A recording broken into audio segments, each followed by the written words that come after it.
กองประชุมเจ้าหน้าที่อาวุโสอาเซียนว่าด้วยวิทยาศาสตร์เทคโนโลยีและนวัตกรรมครั้งที่89ไข่ขึ้นเป็นทางการในตอนเช้าของวันที่23มิถุนายน2026อยู่ที่นครหลวงเวียงจันทน์ภายใต้การเป็นประธานของทานสุขสวัสดิ์ศรีหาปัญญาหัวหน้ากลุ่มคุ้มครองวิทยาศาสตร์กระทรวงศึกษาธิการและกีฬาแห่งสาธารณรัฐประชาธิปไตยประชาชนลาวและทานนากูเลนดรานกันกายัตกาลูซูเจ้าหน้าที่อาวุโสกระทรวงวิทยาศาสตร์เทคโนโลยีและนวัตกรรมมาเลเซีย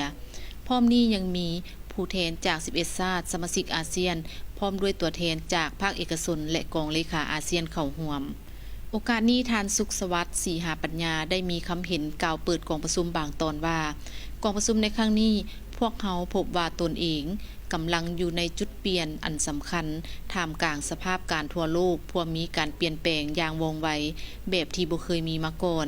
ซึ่งถูกกำหนดโดยความก้าวหน้าอย่างว่องไวของปัญญาประดิษฐ์เศรษฐกิจดิจิทัลและเทคโนโลยีสีเขียวสำหรับอาเซียนแล้วเวียกงานวิทยาศาสตร์เทคโนโลยีและนวัตกรรมบ่แม่นเพียงแต่เครื่องมือเพื่อการพัฒนาเท่านั้นแต่แม่นเสาค้ำอันสำคัญที่จะสร้างอนาคตของอาเซียนให้มีความเข้มแข็งมีความสามารถในการแข่งขันและมีส่วนร่วมของทุกภาคส่วนฉะนั้นหน้าที่ของพวกเราในกองประชุมครั้งที่89นี้แม่นการสืบต่อสร้างผลสำเร็จจากระยะผ่านมาและเร่งรัดการจัดตั้งปฏิบัติแผนปฏิบัติงานอาเซียนว่าด้วยวิทยาศาสตร์เทคโนโลยีและนวัตกรรมให้เกิดผลประโยชน์สูงสุดโดยการหันเปลี่ยนยุทธศาสตร์ไปสู่การปฏิบัติตัวจริง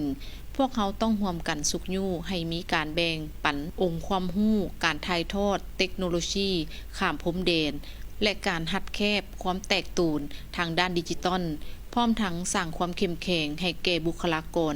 ด้าน STEM เพื่อให้ APASTI เป็นกลไกหลักในการขับเคลื่อนเศรษฐกิจ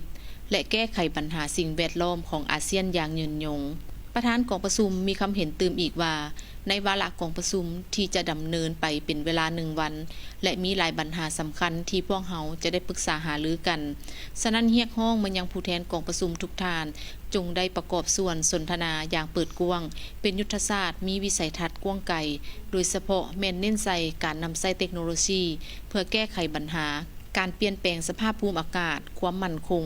ด้านเสบียงอาหารและการหันเปลี่ยนไปสู่พลังงานทดแทนภายในบรรดาประเทศสมาชิกของพวกเราการยกระดับระบบนิเวศในภาคพื้นเพื่อสนับสนุนการนำใช้ AI อย่างปลอดภัย